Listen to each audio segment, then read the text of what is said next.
শোনো, যে ডাক্তার আমার অপারেশন করবে আমি মরে গেলে সেই ডাক্তারই বিয়ে করবে। আচ্ছা ঠিক আছে, বিয়ে করব, কিন্তু এই ডাক্তারকে কেন বিয়ে করতে হবে? ডাক্তার আমারে মাইরে ফেলাবে আর আমি ডাক্তারের শান্তিতে থাকতে দেবো? ডাক্তারের হাতে মরণ হবে কিনা তা জানি না, কিন্তু আমার হাতে তোর মরণ হবে। দুনিয়ায় এত কিছু থাকতে তুই মসজিদের মাইক চুরি করতে গেছিলি কেন? ভাবছিলাম আল্লাহর জিনিস চুরি করলে কেউ কিছু বলবে না। আমি বুঝলাম না, ইমাম সাহেব তোরে হাতে নাতে ধরার পরে ছাইড়া দিল কেন? ইমাম সাহেবরে বললাম আজান বাসা পর্যন্ত পৌঁছায় না, তাই সামনে নিয়ে লাগাচ্ছি। তোর বয়স কত রে? 16। কি বললি? হ্যাঁ 16। 5 বছর আগেও বললি 16, এখনো বলছিস 16।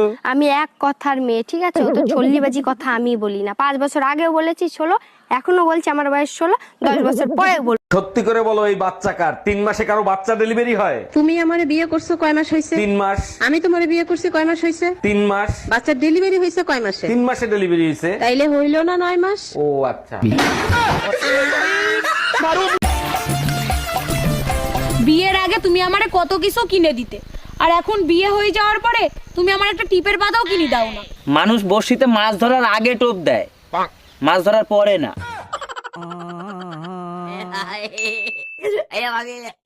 এই পাশের বাড়ি ওইটা তুমি কি ফেলাইলা? লাভ লেটার ফালাইছি, চোট মারানি দ্বারে সকালবেলা টমেটো চাইছি, দেয় নাই। এবার বুঝ। সর্বনাশ, এখন তো আমারে সন্দেহ করবে। আরে অপেক্ষা করো, দেখো কি হয়। আমি জীবনে কোনোদিন কোনো মাইয়ের দিকে ওইভাবে ফিরে তাকাইছি, সব দিছি, তুমি কাও। আজকে সারা রাত গাড়ি চালাবো। পারবা না।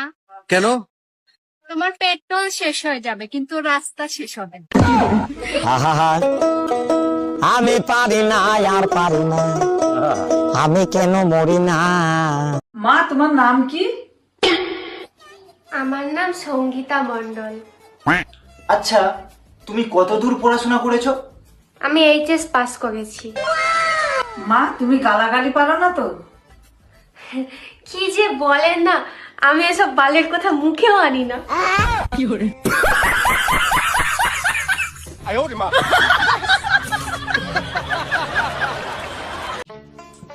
বলো, আজকে রান্নাটা কেমন হয়েছিল?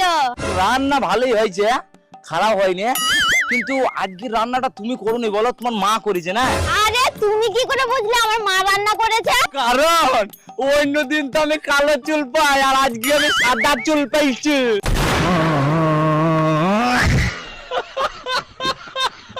এই স্বর্ণা, আমি দোকানে গেলাম, সাবধানে থাইকো আর নিজের খেয়াল রাখো।